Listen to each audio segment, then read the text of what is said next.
الجماعات الإسلامية دي أخطر ما عشان نبقى عارفينها يعني، أخطر ما فيها المفاهيم اللي بيحطوها في عقل أولادنا، وعشان الأحزاب اللي بتساعد دول يشوفوا، أو اللي بيحاولوا يتقربوا لهم، يشوفوا أي جريمة بترتكب في حق أجيالنا ومصر.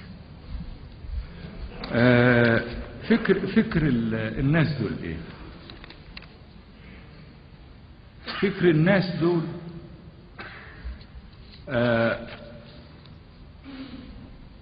حاجة اسمها الحاكمية،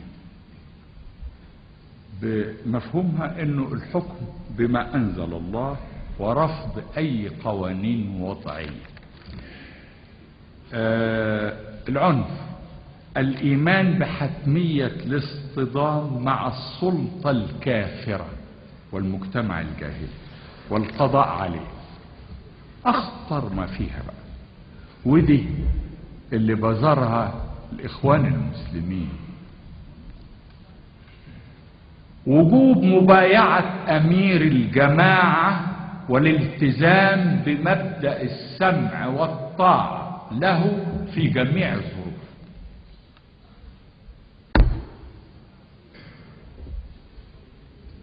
يعني والله ما بيحتموا هذا لله سبحانه وتعالى اللي يستحق ان احنا السمع والطاعة بلا جدال، انما بيطبقوها لامير الجماعة. وبعدين عشان يفضل بقى في الدايرة عدم الاخذ باي مذهب من المذاهب في التفسير للقرآن والسنة، والاعتماد فقط على تفسير امير الجماعة للايات القرآنية والاحاديث النبوية. بعد ما خد السمع والطاعة دي، كان الله يرحمه الشيخ حسن البنا هو اللي حطها، وانا زي ما انتم قريتم قبل كده انا معاصر للشيخ حسن الله يرحمه، وكنا بنشتغل يدا بيد خصوصا ايام التنظيم السري، واحنا بنشتغل ضد الانجليز والملك والاحزاب. انما ضد مصر ما اشتغلتش الحمد لله، انا بشتغل لمصر. السمع والطاعة بيخلق انسان ميكانيكي. وبعدين تفسير القرآن امير الجماعة اللي يقول، طب امير الجماعة تلميذ او امير امراء الجماعات دكتور متخرج بقاله سنة 23 سنة 24 سنة، وفي مفتي الديار المصري يقول لك لا ما تسمعش المفتي الديار المصري، امير الجماعة هو اللي يفسر القرآن. هذه الخطورة. وبعدين طبعا تحريم الولاء للدولة، تحريم الانضمام للقوات المسلحة لأنها كفرة، تحريم الصلاة خلف الأئمة باعتبارهم تابعين للدولة، تحريم العمل في الدولة والمؤسسات العامة، رفض القوانين والتقاضي أمام المحاكم لأن المحاكم محاكم الجاهلية، تحريم الإنفاق على المعيشة من أموال الدولة لأنها أموال حرام، تحريم التعليم لأن القائمين عليه من الكافرين، ولأن المواد التي تدرس في دور التعليم غير إسلامية.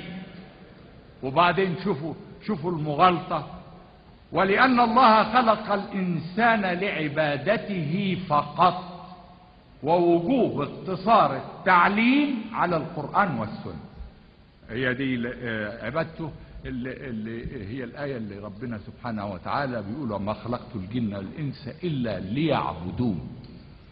فمن هنا راح مطلعينها انه التعليم بقى كله كافر والقرآن والسنة بس، اما الباقي كله الجديد ده الطبيعة الكيمياء الذرة نعيش العصر اللي احنا فيه لا لا لا لا ده كافر.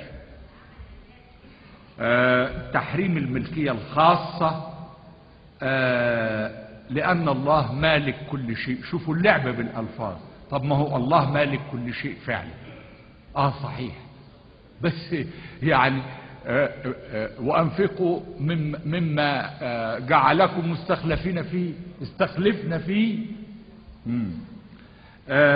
تحريم عمل المرأة أو تعليمها لأنها خلقت لتربية النشء والتزام المنزل.